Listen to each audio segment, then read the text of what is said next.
Right, we're living in a world where there is just so much content being produced all the time across all these channels, but the competition for eyeballs is fiercer than it ever has been.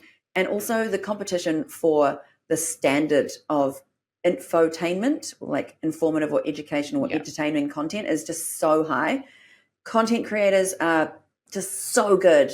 There is so much funny stuff out there. There is so much, unless something is going to make you laugh, cry, or fist pump or high five, don't bother doing it. No, you need that emotional reaction. Yeah, because if you've just got bland content, you're just going to be immediately scrolled right past. You're forgotten within the blink of an eye. And then what is the point of even doing What's it? the point of putting time, money, sweat, and tears into something that's just not going to resonate or even be remembered?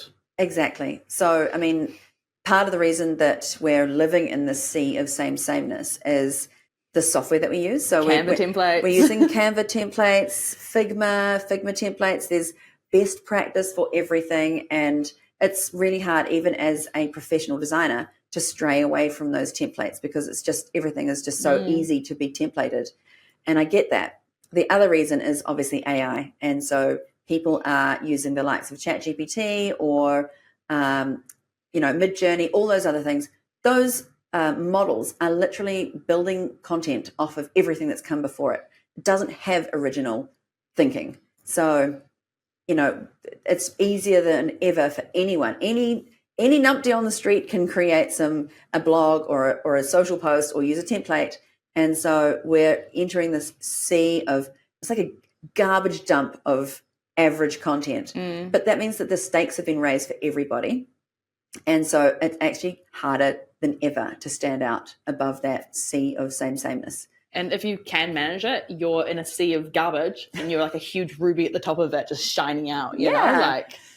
Exactly. And that's what we aim to do. Yeah. And that is why this whole thought leadership and being your genuine, authentic self does kind of help you stand up above this garbage of rubbish content below, because, you could just be chucking a couple of bog standard ChatGPT captions out with a Canva template, and who cares?